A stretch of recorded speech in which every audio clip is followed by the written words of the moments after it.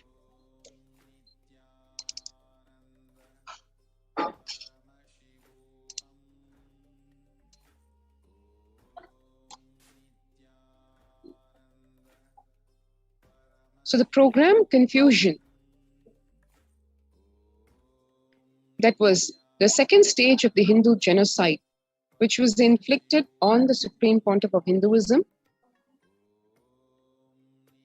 What he said versus what the media mafia reported. If one can see just one glimpse, like one of the million examples of this false news and the hate propaganda that was spread against Bhagwan. 30th April 2010.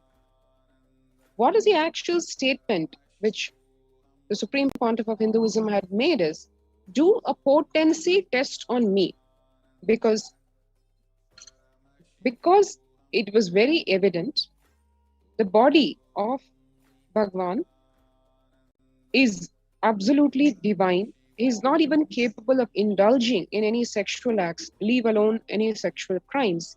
It was a matter of just seconds to prove through a medical potency test that the false allegations, the vexatious litigation of the false rape case could just about be completely thrown away, collapsed in a matter of seconds.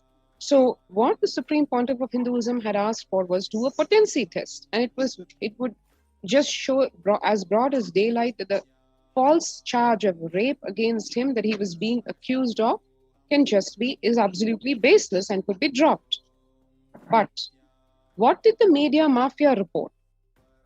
It twisted very cunningly the statement to say, I am not a man, is what Nithyananda told CID sleuths.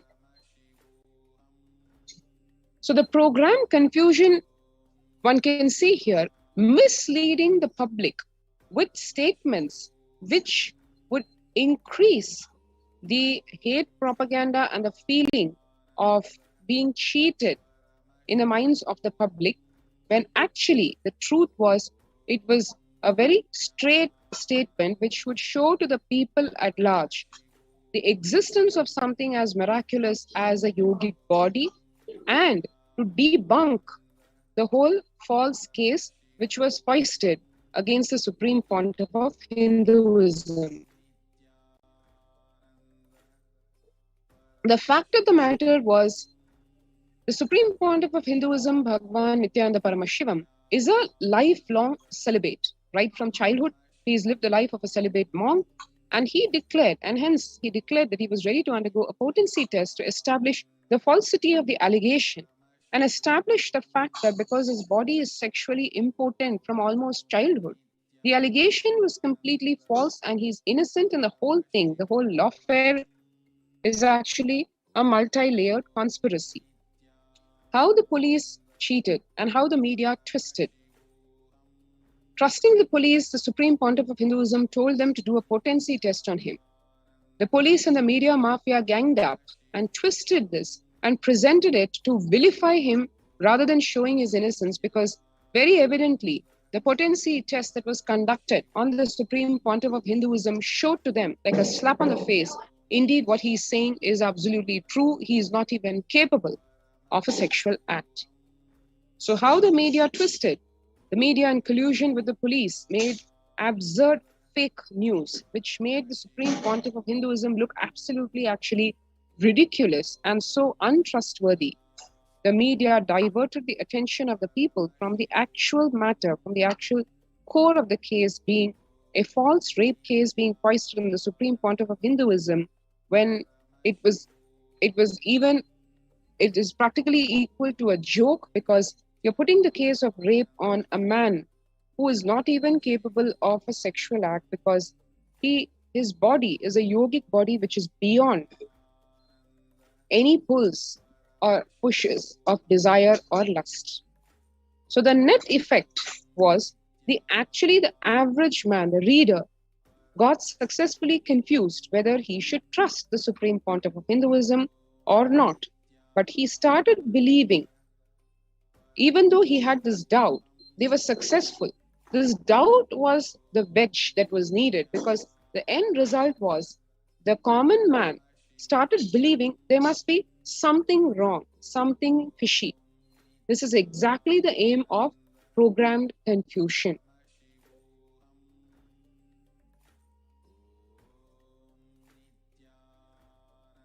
One can see huge negative propaganda, false hate propaganda spread in across multiple television channels, newspapers, social media.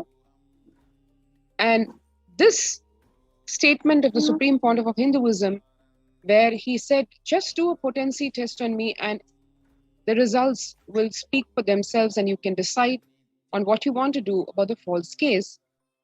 The police was expected to investigate the real truth. This was actually a possibility for the world to know that the Supreme Pontiff of Hinduism, Bhagwan Nithyananda Paramashivam, is innocent.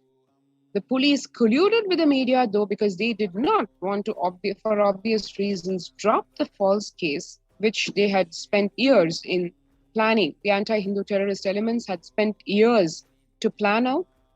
And this twisting with the help of the media mafia, the disinformation spreading ensured that the possibility of presenting the truths to the world is absolutely destroyed, and instead, His Divine Holiness being shown as actually a subject of ridicule.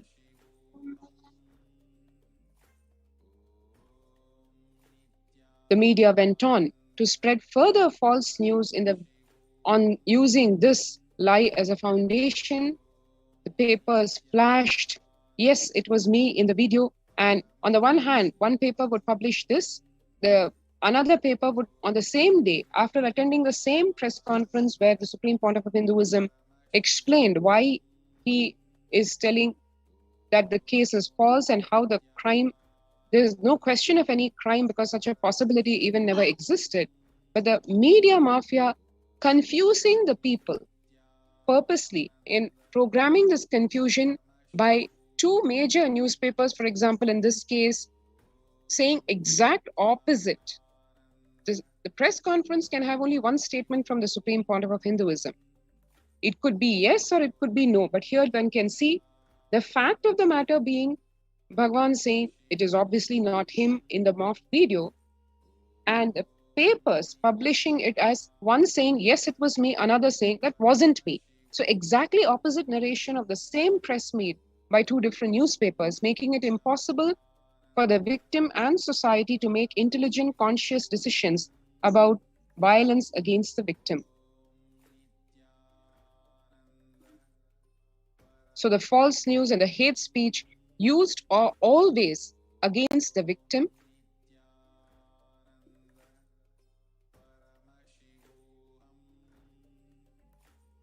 And when he's telling very clearly he is not in the video, the headlines actually flashing the exact opposite, saying, yes, it's me in the video.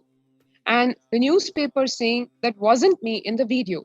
So absolutely creating an atmosphere of confusion so that the people are left with the doubt as to what is to be believed, what is the truth. And naturally, they'll be forced to come to a conclusion that I don't know what is true, may be true, may not be true, but there must be some element of truth in what is being said. Otherwise, how can one cook something from thin air? Well, that's exactly what the media mafia did, cook absolutely from thin air. Like this, a spate of lies, purposeful lies was spread against the Supreme Pontiff of Hinduism. For example, the media spread the lie that the head of the Akhada Parishad was denouncing the Supreme Pontiff of Hinduism and he was against, when the truth was he himself, the president of the Akhada Parishad, sitting with the Supreme Pontiff of Hinduism during the Nasik Kumbh Mela, reiterating that what was said about him as his statement was patently false and just fabricated.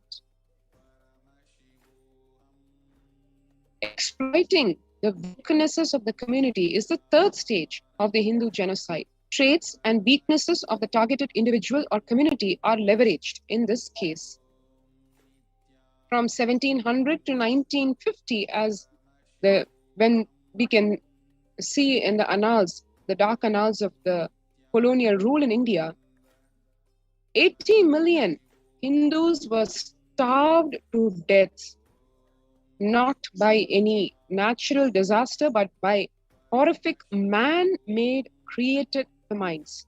This was done through overtaxation and transfer of the grains for war and depriving people of the basic food needs. Anyone who resisted this moving of the grains and the deprivation was branded thuggy and killed. It was one farmer against the world's largest empire. He had only two options: either you die complying or you die fighting.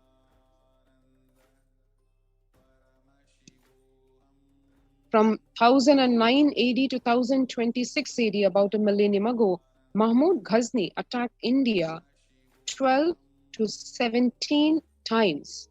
He attacked the Somnath temple, which was gold-plated during that era, and looted all the gold. On several occasions, he lost the war and was forgiven by the Hindu kings who followed Dharma.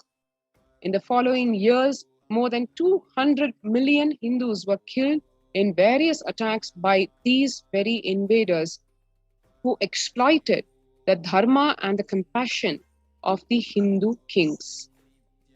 That was exactly using the strategy of exploiting the weakness of the Hindu community. Dharma is a huge power that the Hindu kings refused to give up on, and that very thing was used as a weapon to exterminate them. In modern history, in the case of the Supreme Pontiff of Hinduism, how this was used. The Hindu monks take the vow of ahimsa, non-violence.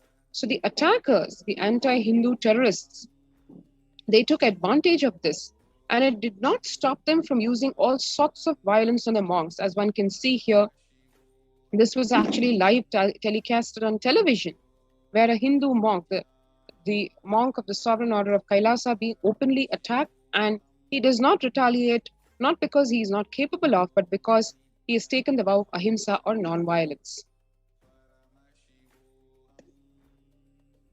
The fourth stage being justification propaganda, where it involves a targeted propaganda to drive an ideology in the society to justify acts of violence against the victim. Back then, in the 1675 AD, they killed Guru Tegh Bahadur, the 8th Sikh Guru. They politically justified it by calling him a robber, the invading Mughal forces. 107 years later, this was so recorded in the Mughal Empire records by Ghulam Hussain. The truth we only know from Sikh history that he was brutally executed for standing up for minority communities and throwing up an open challenge to the ruler, refusing to convert to their religion. So when Guru Tegh Bahadur refused to convert to Islam, he was just called a robber and exterminated. The official justification propaganda in the more recent history, how they tried to cover up. According to the official account of the Mughal Empire, written 107 years later by Ghulam Hussain of Lucknow, literally what it reads is, Tegh Bahadur, the 8th successor of Guru Nanak, became a man of authority with a large number of followers. In fact, several thousand persons used to accompany him as he moved from place to place. His contemporary, Hafiz Adam, a fakir belonging to the group of Sheikh Ahmad Sirhindi's followers, had also come to have a large number of murids and followers. Both these men, Guru Tegh Bahadur and Hafiz Adam, used to move about in Punjab, adopting a habit of coercion and extortion. Tegh Bahadur used to collect money from Hindus and Hafiz Adam from Muslims. The Royal Wakia Navis, news reporter and intelligence agent, wrote to the Emperor Alamgir, that is Aurangzeb, of their manner of activity, added that if their authority increased, they could become even refractory.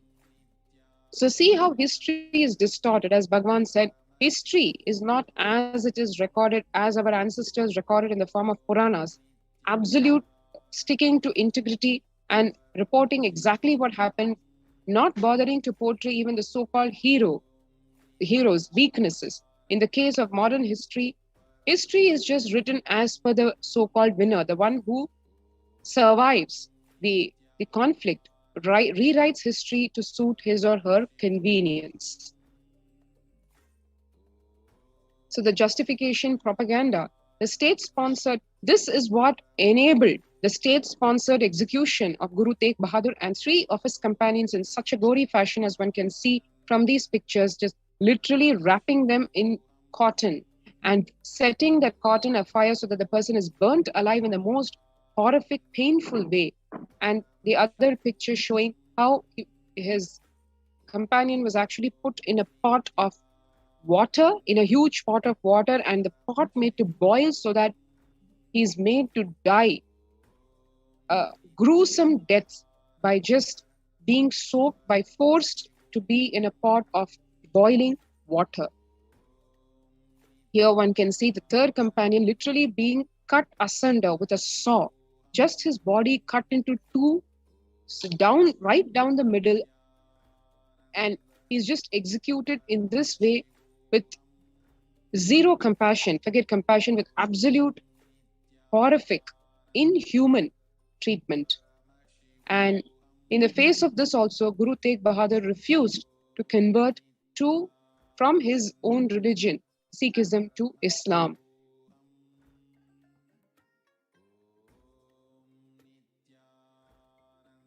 The justifying persecution by religious intolerance, how a person would be called a kafir, was enough to kill him.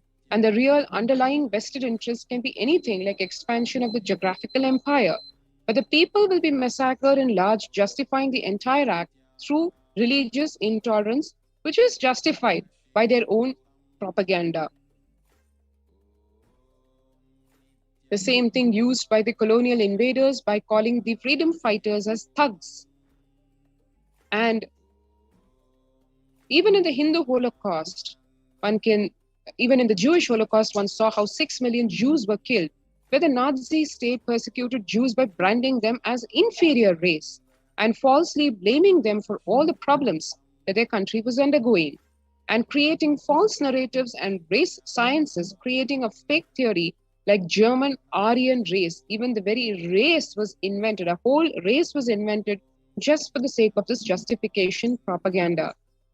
And in 1971, the Hindu genocide of Bangladesh, killing the justification propaganda used to kill 30 lakh people, justifying the genocidal rape of 3.5 lakh women, 10 million Hindus being forced to flee the country, and 30 million people becoming internally displaced. Everything is just justified with a false, fake narrative.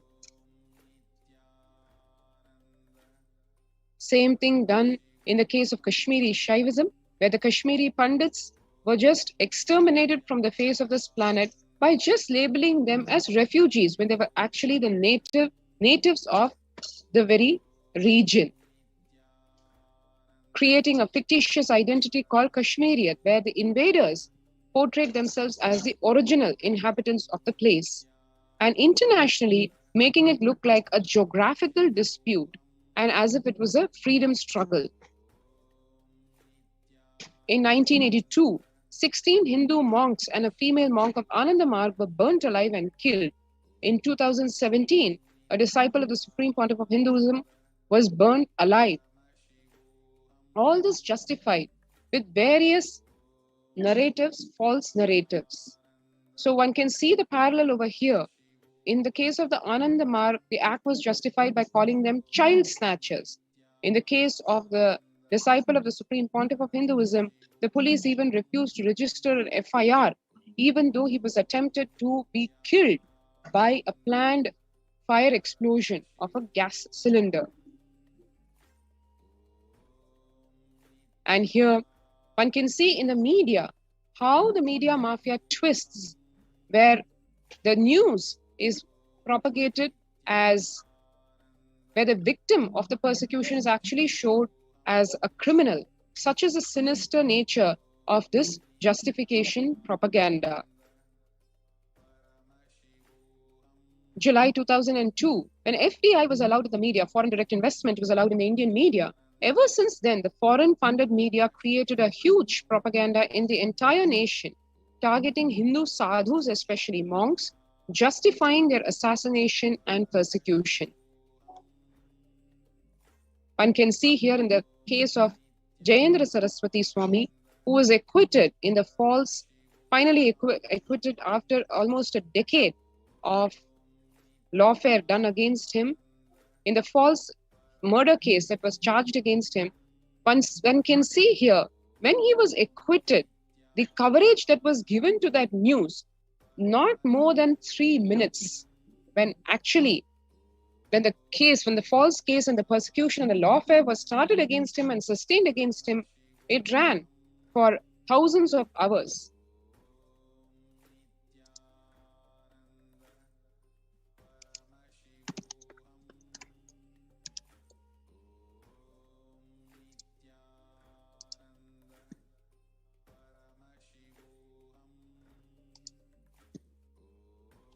In the case of the Supreme Pontiff of Hinduism, the total defamatory telecast in the number of days, if one counts, literally running to a whopping year and a half if the telecast were run back to back continuously 24/7. So the justification propaganda in the case of the Supreme Pontiff of Hinduism was used in the form of the media hate speech to justify the next oncoming lawfare in the form of the false rape case, which was registered without even a victim, without even a crime incident reported, without any witness, with no evidence at all. The Supreme Pontiff of Hinduism was arrested without any charges, and false evidence was created later when he was in jail. Nobody realized this obvious persecution done on him because everyone was busy with the hate propaganda that was fed to them, the false narratives that were fed to them in the wave of the mock video. The mock video that followed used the most sophisticated propaganda to justify all ensuing assassination attempts on the Supreme Pontiff of Hinduism and his followers. A devastating, more than decade-long persecution was carried on the entire community on whole of Kailasa, in spite of all the good work done by the Supreme Pontiff of Hinduism and Kailasa, to which the beneficiaries of which were the people at large. They have directly experienced him. But the massive amount of hate propaganda was too voluminous in the face of this great good work.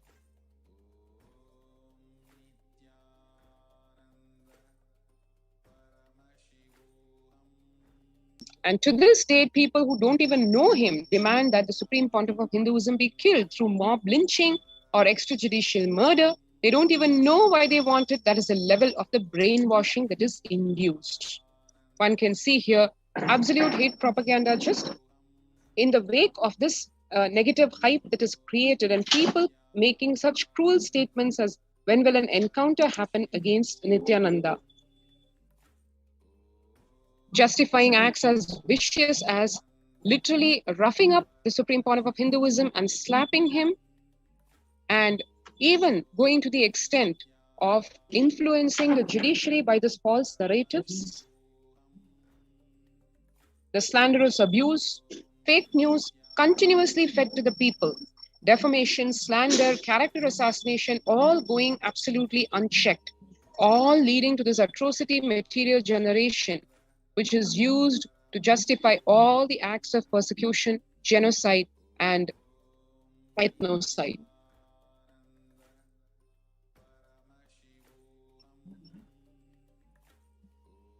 So this is where this is only 4 of the 7 stages of the persecution and the genocide, Hindu genocide, especially the persecution under the Supreme Pontiff of Hinduism and Kailasa. And we will continue to see the further stages of this Hindu genocide so that one can understand in detail what is the science of the persecution that is used, what is the science of genocide that is used, and how it still continues to work successfully just because of the ignorance of the Hindus who are actually the victims of this whole happening. So with this, we'll end the segment as of now, and We look forward to each of you doing your bit to understand and become more aware of and spread the awareness of this Hindu Persecution Month, which is the month of July. Thank you for listening and for participating in this. Thank you, Nithyanandam.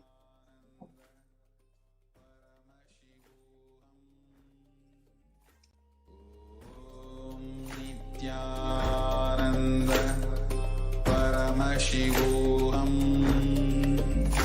Om Nithyananda Paramashivoham. Om Nithyananda